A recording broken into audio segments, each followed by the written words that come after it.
Here we are, ladies and gentlemen.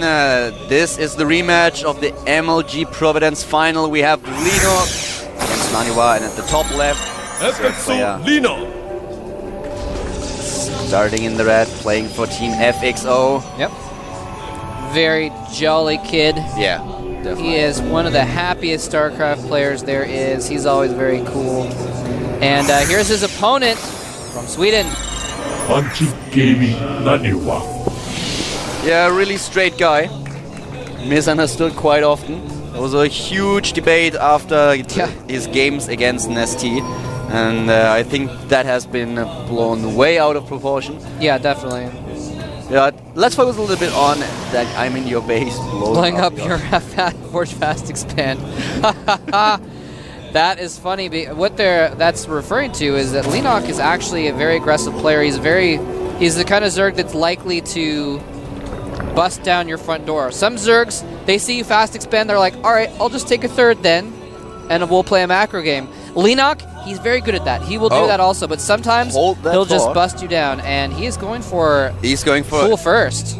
And Nexus first for NaNiwa. Ooh, interesting. Now, this is a build that got NaNiwa in some trouble against Lucky.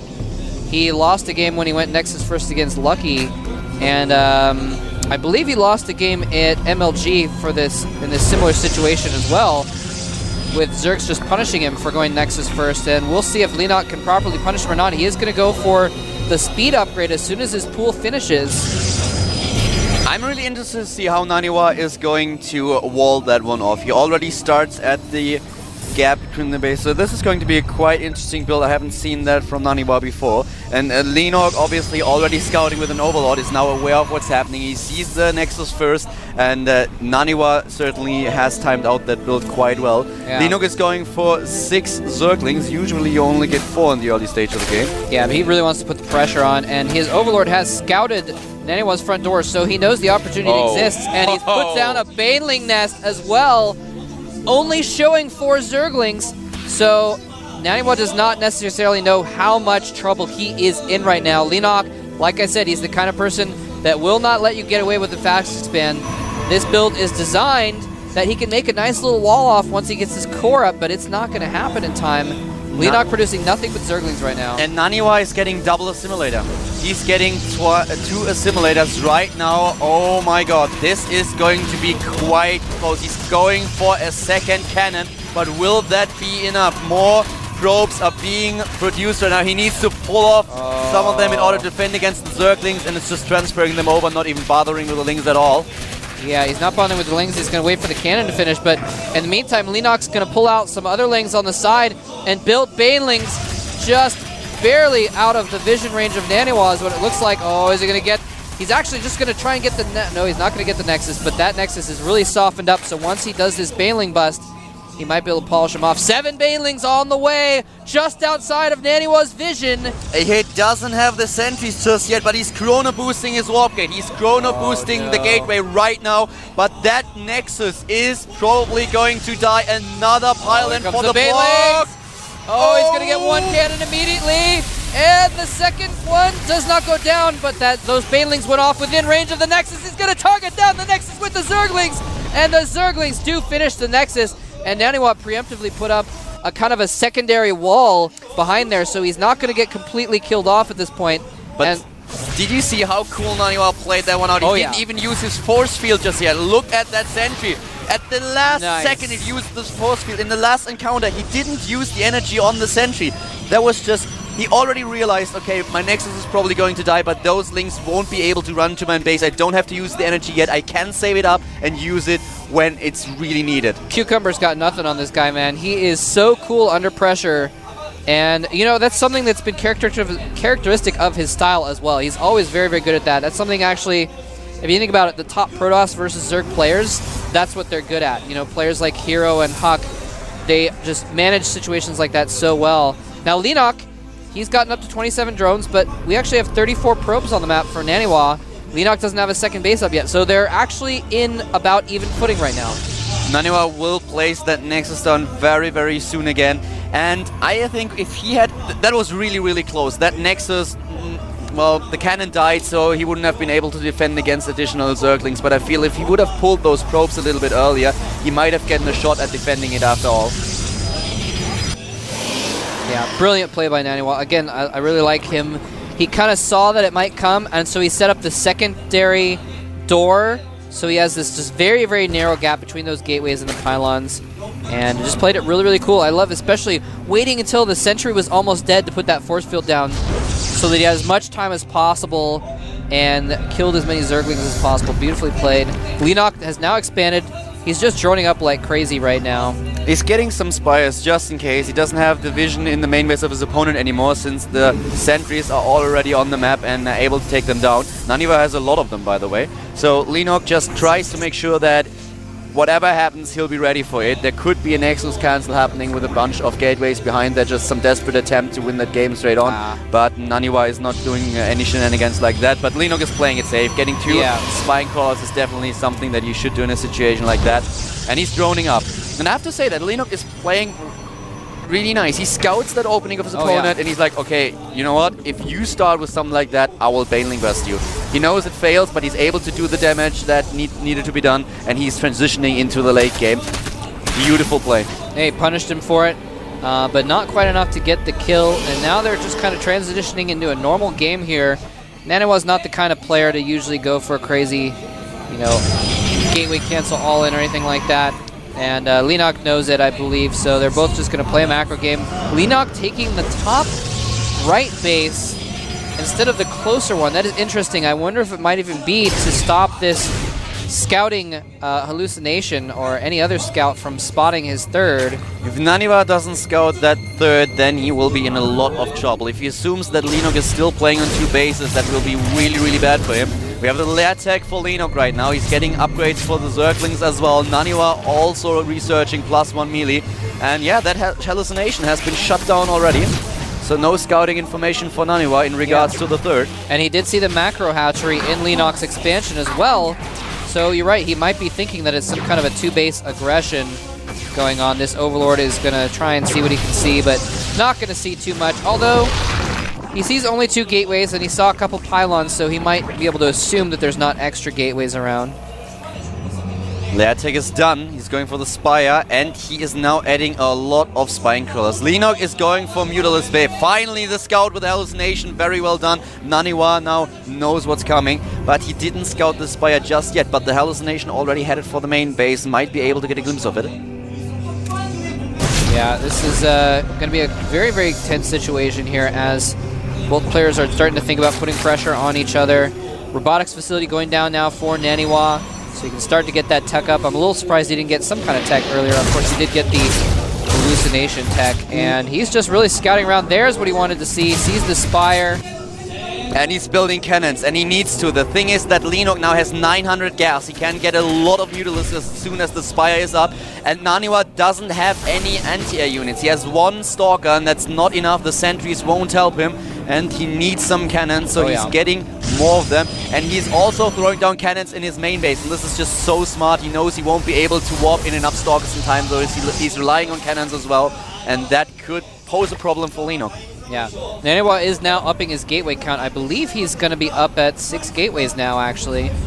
And he's going to be able to start putting out a lot of units. Yeah, 6 gateways and a robotics facility, although he's not producing anything out of that robotics right now. Yeah, I wonder if he suspects that this top right base is in existence. He may not think it's there. I don't know. Can you check? Oh, he did scout it. Okay, never mind. Then he definitely knows it's there. Oh, misses a force field to close off the rest of those Zerglings. NaNiwa is now getting the Twilight Council, and that is very important because you need the Blink upgrade to deal with your opponent's Mutalisk. You definitely need Blink, and that's the first upgrade that he's going to research. There we go, getting +1 armor now as well. Leenock is supply blocked, and look at Leenock. Ooh. Wow, that guy building another base at the bottom left. Yeah. That's getting sneaky. And at the same time, this is really, really smart because Leenock is going for Mutalisk play, and with Mutalisk, you're happy to trade bases. And if you scatter your 3rd, your 4th, and 5th all over the map, then the Protoss player will have to hunt you down 1 by 1, while Leenock can use his superior mobility to take on the main bases and structures of NaNiwa. Exactly right. And here he is just doing a little bit of harassment here. And yeah, it's going to be really difficult to scout that bottom left base. There's no reason to check there usually. It's very sneaky indeed. And he's also getting a Dark Shrine. Yeah, exactly. And he's getting a Dark Shrine as well. So this could be interesting. I don't think he has any Overseers on the map. He keeps throwing them into NaNiwa's base. And he has spores at his natural, I believe. Yeah, I'd want it as natural, but not in his third yet. So there's one in his main base as well. A little bit of detection.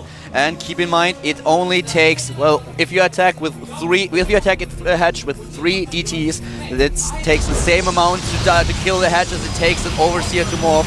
So if he's able to get 3 DTs to his opponent's third base, it will die. Now the robotics is being killed by Leenock, sniping the tech of NaNiwa. NaNiwa doesn't have enough of these Stalkers to deal with that pressure. Interesting, going for that robotics bay. Of course, that robotics bay is not terribly important at this stage in the game. He can rebuild it, but might as well get a free kill on that if he can. He's got a lot of Mutalisks on the map now. So, yeah. 24 of them. Yeah, but DTs are on the map. One is heading, no, both are heading up to the top right there. Probably going to go for drones and kill off whatever drones he can there. If I don't think Leenock suspects. He could actually just try to focus down the hatch. No. The probe transfer gets caught by the Mutas. Yeah, he's going for the hatch. And he'll be able to kill that. He'll be able to take down the hatch here. Oh, no, we have enough energy on the Queen for a transfuse. Oh, look at him microing the DTs a little bit farther away from where any units would be coming. He does transfuse. Is it going to be enough, though? The Spore is about to pop out, but it's too late. And those DTs are even going to chase down a couple drones. But the thing is, yeah, you can't follow them. The Spore can't follow those DTs. And the main problem for NaNiwa right now is that he has no knowledge of the Spore. That's what we're seeing here right now. And of course, Leenock is reacting. He's going for the Spine Crawler and Spore Crawler combination at his 4th base as well. And rebuilding the 3rd on the top right. And Leenock is going for a lot of upgrades now. Baneling speed as well as the Overlord speed and the drop ability too. So he's going for Baneling bombs while researching the +2 attack upgrade for his Mutalisk. And he has 27 now. Nice. Wow, that is a lot of Mutas. And that is just disgusting, actually. Upgrading drops as well. I like that, as well as Baneling speed. So he's probably going to transition into trying to get some Baneling drops. He knows that NaNiwa has a lot of force fields at his disposal. So if he's going to attack with anything on the ground, he's going to need to be able to drop Banelings over those force fields. Takes out a Forge. Where's the blink? There we go. There we go. But that's actually not enough Stalkers to even deal with that. He actually blinked into his death of those Stalkers. Wow, is he attacking in the cannons? Wow, Leenock a little bit overextending right now. He needs to be careful. I like the move of NaNiwa that he's playing safe and getting a lot of cannons at each of his base in order to deal with the Mutalisk Kareski, doing a really good job at shutting that one down. And he's also attacking for the Storm. He already has the Templar Archive, and once more, the cannons do a good job against the Mutalisks. Leenock is maxed out though, so we may see him go for an attack fairly soon. He has spotted that base in the bottom left now. So he knows, uh-oh, I'm actually farther behind than I thought I was. I actually thought I was ahead. And now I'm behind here. Some Zerglings trimming in here. He's going to try and attack the other side. Oh no, the Stalkers got completely off guard. The Banelings get through. And he does finally put down a set of force fields to protect the rest of his army, but he lost several Stalkers for free to those Banelings. That was really bad. Leenock now ahead by 60 supply. NaNiwa with decent force fields, but there was a small gap and the Banelings were getting through. Then he's just used this another 3 or 4 force fields in order to close that, but he already lost a lot of his units. Mojab just pointed that one out.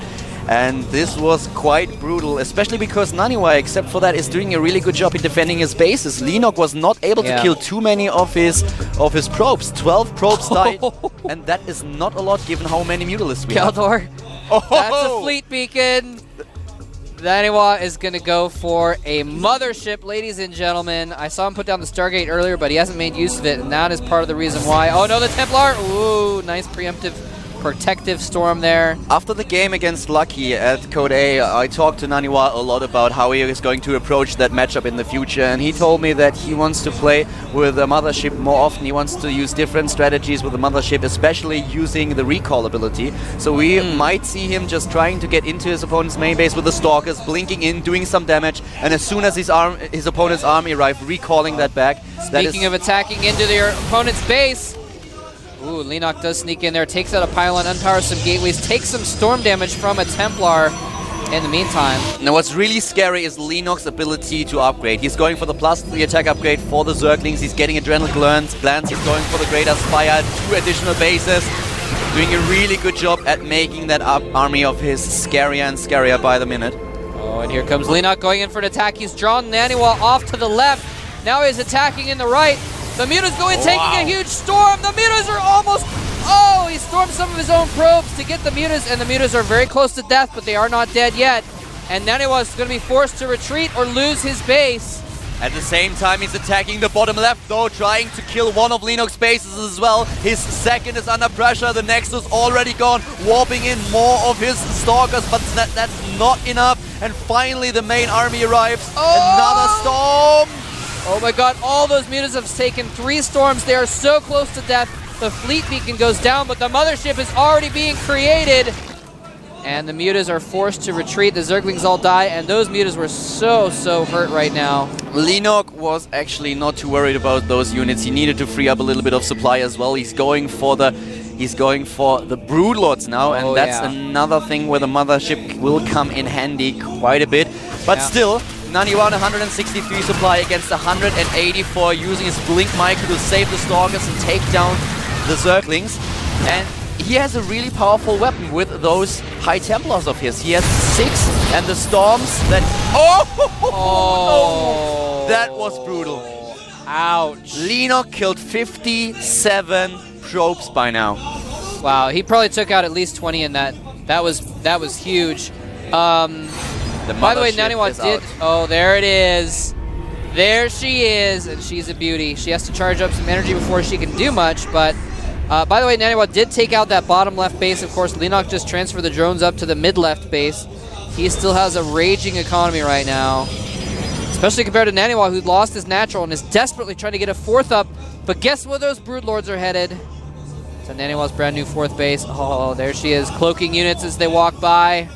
NaNiwa is down 50 supply. Leenock is attacking right now in terms of tropes. We have only 26 left for NaNiwa. His economy is in shatters while Leenock still has 74. But this also means that the army supply is even. 125 to 125 in terms of army supply. And that might work in NaNiwa's favor. He needs a big win right now. He needs a big win. Yeah, he definitely does. You saw he actually backed up, did not try and defend the base. Here comes the army storms.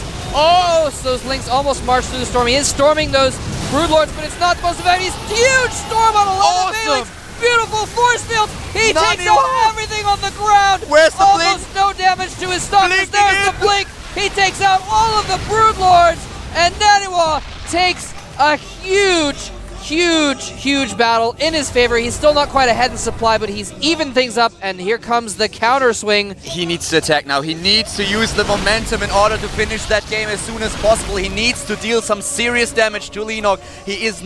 He can't wait any longer. He needs to make that one count, taking the momentum into his opponent's main base. NaNiwa with 170 supply is now on the move against 150, baiting those Mutalisks once more, and he needs to dodge the Bailings as well. Wow, Leenock might be in trouble here. Army supply is in favor of NaNiwa. He has 150 army supply against 88. Will NaNiwa be able to pull that one off? No. Into the bottom. Oh, those Templar going down without a fight at all. He needed those Templar to reinforce because his Templar are low on energy. There's Banelings morphing. Oh no, he blinks forward. Oh no, Banelings take out half of his Stalkers because he blinked forward and couldn't blink away from them. This is not looking good for NaNiwa now. Leenock is still behind in terms of army supply. He has 74 workers. NaNiwa only 32. The mothership is down. But still, NaNiwa has a chance to win that after all. Look at those storms killing the Mutalisks. NaNiwa is on the move, trying to take down that army, but Leenock reinforcing his army with 52 Zerglings right now, streaming into his opponent's bases, but the cannons put an end to that attack, and NaNiwa might be able to shut down the attack of Leenock. NaNiwa, that would be really big if he could take that tech out, but right now he needs to worry about just surviving. His 3rd base is completely undefended. He did take out that bottom left base again. He has 126 supply against 116, and his army supply is on 86 to 50. He has no economy, though, is the thing. So if Leenock can keep producing units faster than him, it's going to hurt. And here comes the last of his economy going down. Every probe dying but a few. and that is horrible. NaNiwa now has 0 economy. He needs to finish it with the army he has now, or he will not win this game. He needs to at least cripple Leenock with this army, and he can do it. He can do it. You're right. He does have the better army right now. But I don't understand what NaNiwa is doing. He has free reign in his opponent's main base, and he needs to defend as well. But at the same time, I just don't get why he doesn't take out the Baneling Nest, the spawning pool, and of course the Greater Spire. He's retreating right now. He's going for his opponent's bases. Nice storm and force field. Beautiful, saving that army from those Banes. He's gonna have to do it again, though. Nice. Oh, a few Zealots do bite the dust, though. But here he is. He's gonna try and take out this mining base of Leenock's, and that's what he's doing. He's ignoring the tech buildings in favor of trying to take out the economy. The problem is that NaNiwa has no idea how many bases opponent has. The Baneling is trying to connect, not able to do though. And NaNiwa is dropping behind now in supply, in army supply. He is still ahead. He has still more army supply than his opponent, but he's not aware that Leenock has 2 additional bases on the right side of the map, and he didn't take out the tech of his opponent. If he just would have killed that Baneling Nest. Yeah, those Banelings are killing him right now, and that's all Leenock is spending money on is Zerglings and Banelings at the moment, because he doesn't have too great of an economy either at this point. He has just gotten another base up in the top middle that was killed before, I believe. I actually don't remember if that was killed before.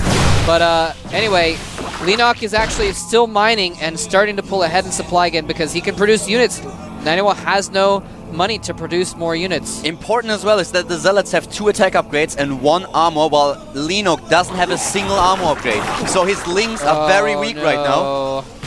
Infested Terrans dropping out, and there's that tech that you mentioned. If he'd killed off that infestation pit, those infestors would not be able to kill off his only mining base, which was barely mining. Nice! Storm's going down. Feedback as well! Oh!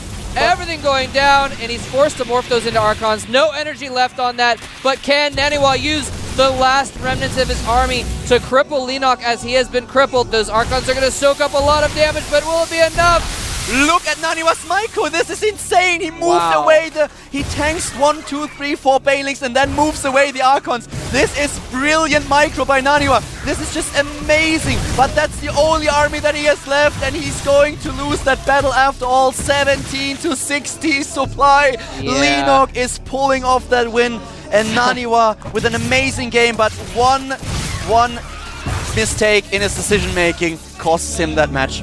Wow. Oh wow, that space actually survived. The infested Terrans ran out before they could do anything, so NaNiwa is just microing these 2 Archons like there's no tomorrow, but there is no tomorrow for NaNiwa right now. He is so far behind. Leenock has saved 2 of his mining bases, and he's going to go ahead and take out more infested Terrans to kill the bottom base that NaNiwa is mining barely from. This game is so damn close, but Leenock has another base at the top at 12 o'clock, and he is building Spine Crawlers. And the supply definitely didn't mirror that game, because Leenock just had 60 more workers than his opponent, and that played a huge role in terms of army supply. NaNiwa was ahead for a long time, and now he'll realize that Leenock is still mining. That's the GG! What a game! Valiant effort by NaNiwa. Very well played, but just not enough in the end. Leenock just played too good of a macro game. He was just insane. He had bases all over the place. The map was covered in creep. It was disgusting. And NaNiwa couldn't quite pull it off, despite some intense micro there at the end. Wow. You gotta hand it to him, though. Very few Protosses in the world could have taken that game even that far and made it that close. NaNiwa had one advantage. As soon as he had the Templars, he had a lead in upgrades at some point, and the main problem for Leenock was that he didn't have any armor upgrades on his Zerglings. So the Zealots were really, really effective against the Zerglings, and of course with Storm in the picture, and the Blink Stalkers, he had weapons to deal with the Banelings, with the Zerglings, and with the Mutalisks. But after that huge encounter of Leenock, he had to win the game right then and there. And he missed the opportunity to take down the tech. And he just didn't know that Leenock still had that many bases. He didn't think that Leenock still had that much mining. Well, I mean, usually it is a better option to go for the economy instead of just randomly killing off buildings that may or may not matter. The economy is what matters at that point in the game, especially because NaNiwa didn't have an economy.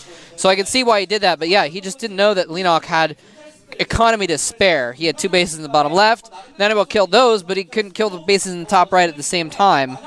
And there was 2 or 3 of those. So. And that's the decision-making by Leenock that I think was really, really great. I mentioned it in the game before. Leenock was just making sure that he doesn't build all his new bases in one spot, in one corner, but that he actually scatters them across the map so that NaNiwa, if attacking, would have to move between the bases and lose a lot of time by just walking across the map. Yeah, I think almost every base on the entire map was taken at some point during that game, and Leenock had most of them. So, yeah, he was just all over the place with that. So. A really, really intense game, especially after that finished in the start. And you got nearly killed there by the wall. Nearly killed by the wall. That's okay. You didn't really see that, but the girl that just walked by, she nearly crushed Moldrap. Don't worry, it's hollow. It's not that heavy. Anyway, so that means that Leenock is going to be at 1-0. MMA is going to be at 1-0. Both those guys taking an early lead. And Nesty and NaNiwa, of course, are going to be behind the game now. Our next game is going to feature our player who we haven't seen yet. Our next game is going to be none other than Polt versus Nesty. So we were just talking earlier about how Nesty has trouble against very good Terrans. We're going to find out if Polt can actually take a win as well, or if Nesty is going to come back and bring himself to a 1-1. Wouldn't that's not something I would usually imagine. Nesty being 0-2 in a group stage. That would be pretty crazy, but it's possible. Polt's very good as well. Yeah, Polt is pretty good, but I have to say that from my personal perspective right now, he's probably the... Well, it's kind of weird calling Polt the worst player in the group, but still, I think... Oh, poor Polt. Doesn't get any credit. No, it's not that, but I just think that he will have a hard time in this group. Well, we have so many champions in that group with Nesty, Leenock, MMA, and NaNiwa as well, so he will really have a hard time. And his record against Zerg is not all that good either. He won 51% of his games, he won 20, lost 19, so... Yeah, definitely not as good of a versus Zerg player as MMA was, so Nesty's going to have a little bit easier time in this situation. But yeah, Polt's still nothing to be tribal. I say that because Polt, it's funny because he won, he's won the Super Tournament. He's done really, really well, but he just doesn't seem to get recognized as being one of the top Terrans as often as, the more flashy star players like MMA and MVP and that kind of thing. But he is very, very good. He's definitely not someone that Nesty can just overlook, even though I think I would agree with you that Nesty definitely has the advantage. The thing about Polt is also a really, really nice guy. I mean, you say that about most of the players, but he's just always smiling. Yeah. That guy is always sitting there, he's a little bit shy, but always smiling. I don't know. He's pretty cool. He actually also has pretty good English. Yeah, he does. I'd heard that from Doa, and... So I asked him earlier, hey, I heard you have pretty good English, and he said in pretty good English, he said, no, my English is not very good. I was like, so I told him in Korean that he had good English. Choya's English is actually really, really bad, so I talked to Choya quite, well, we try to talk to each other, but the thing is usually someone has to translate, and well, earlier when we talked, Polt just turned around and started translating for us, so that was pretty cool. And Choya was always trying to say something in Korean and pointing at me, trying to use 1 or 2 English words. And I was just standing there like, I don't get it, I'm sorry. And he was totally frustrated and turned around to Polt and started just rambling on in Korean. And Polt just grinned and translated everything. So that was pretty funny. That's cool. He's a good sport. Definitely a good sport. Yeah, you're right, though. Like, we say, oh, he's a nice guy, but... most of the guys here are pretty nice guys. Like most of the players, when you talk to them, even if they don't know, oh, and here's that one moment. Oh, where he messed up the force fields. Look at that small gap where he didn't really close it, and he used the... Yeah, and he lost a few more... You're right, he lost a few more stalkers as a result. Yeah, than he should have. And a couple sentries. And in that moment, he lost... probably 8 or 9 stalkers there. But still, that decision in the end, just kill the Baneling Nest, and you are in such a good position. I think NaNiwa just misjudged it. He didn't know about the expansions of his opponent and thought, okay, if I kill one more base, he won't have any mining left anymore, and I can take that game. Yeah, I think you're right. I mean, I understand his decision like I was explaining earlier, but I think you're right. It wouldn't have taken too long to target down those important buildings, and he could have... And it would have been another 15, 20 seconds to kill the Baneling Nest, the Infestation Pit, the Greater Spire. And then he could have gone and killed the economy, which is what he wanted to do, but he could have done it with a little bit more impunity. And normally, if you have a Zerg player going for that many Mutalisks, the Protoss player is just running across the map trying to save his base, and the Zerg can make so much harassment.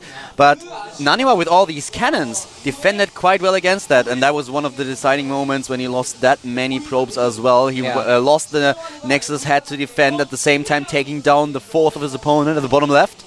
He stormed those mutas so many times, though. This was just, by the end of this battle, those mutas were just almost dead. And that's the thing, a lot of Protoss players won't go for the cannons. They will place down 1 or 2 cannons, but they will constantly try to defend with units only. And NaNiwa just realized, okay, it doesn't make a difference if I lose some probes, or if I actually place down a couple of cannons and defend and have the liberty to walk with my army across the map without being afraid of losing my whole economy in the blink of an eye. Yeah. All right, ladies and gentlemen, don't worry. The day has officially begun now. We can actually start this tournament in earnest. John the Translator has arrived.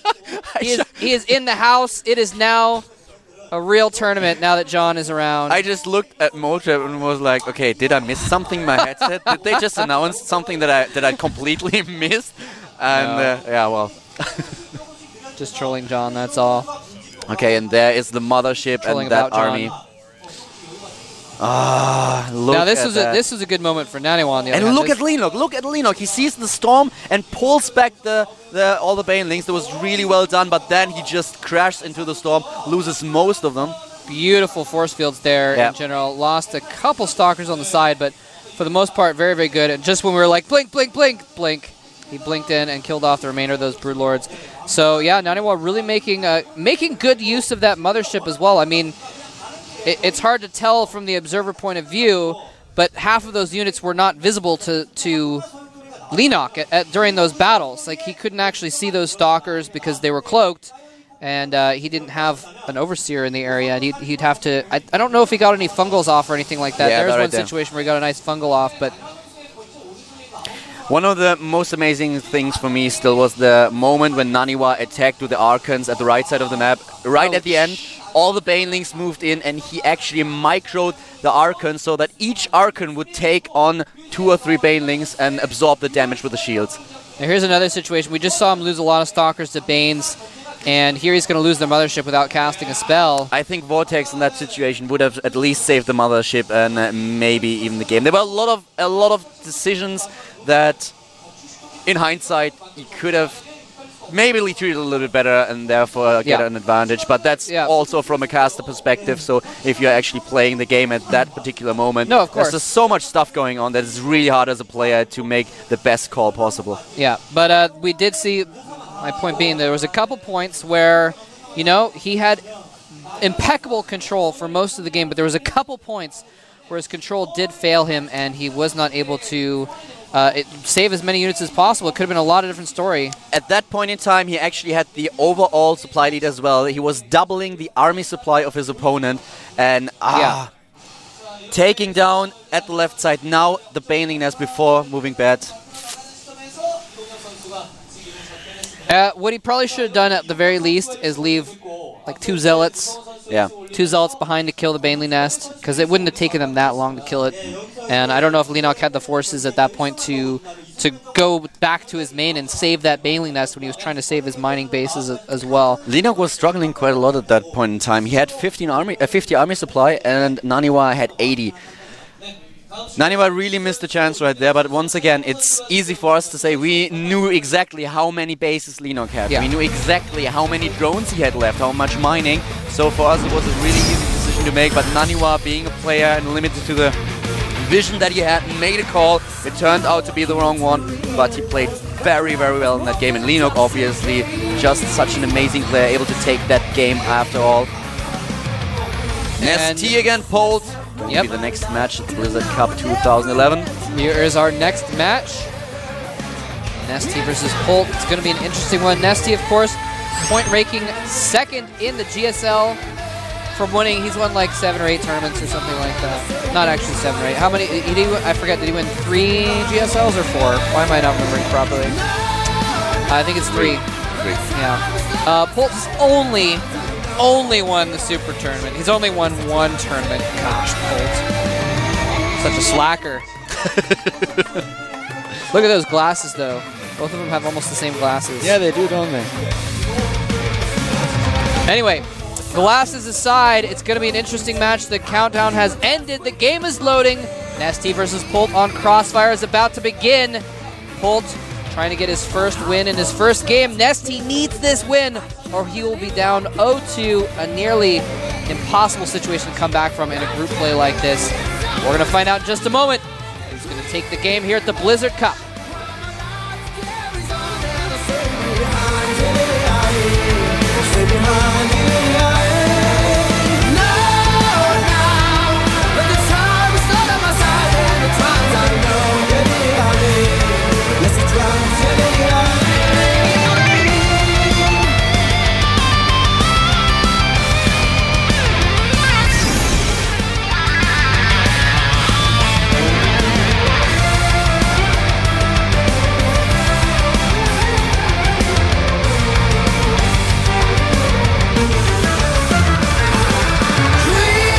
All right. Well, it appears we're having some technical difficulties. Polt's computer was not loading properly, so we're going to have to try and get this resolved here pretty quick. But that's okay, because we get a little bit more time to chill out, chillax and relax, and talk about the new ticket system that we have. We mentioned it earlier, but if you're just joining us, we do have a new ticket system here at the GSL. Right now, if you go to gomtv.net/ticket, you can actually, for $99, you can purchase all GSL content for the entire year of 2012. All the GSTLs, all of the GSLs, high-quality VODs. Remember, we're going to have the second stream running. You can access that if you have the premium ticket as well. All of the VODs on the mobile site as well. So when you got your iPhone out on the subway, like me or Artosis do, you can watch your VODs on there as well for just $100. It sounds like a lot for like one chunk, but if you think about the fact that it's like tons and tons and tons and tons of games, we've even got more games per season now than we did before. Actually, I think it's pretty cheap considering it's for a whole year. It's really cheap for the whole year if you consider that. Especially with the holidays coming up, you know, that'd be a really good gift to get your gamer friends or family. And another thing is there are a lot more options by now as well. So there are different passes. It's not only that one that we've just mentioned, but you can check them out on, as Moltrap already mentioned, gomtv.net/ticket. So definitely make sure to just have a look. And yeah, that's actually... I really like that, by the way, that you can just customize whatever. You can't really customize it, but there are a lot of options right now what to get. So that's pretty cool. Okay, and so you can go ahead and check out all those options right now on gomtv.net/ticket. While we go to a 5-minute break, we'll be back once we figure out Polt's computer problems.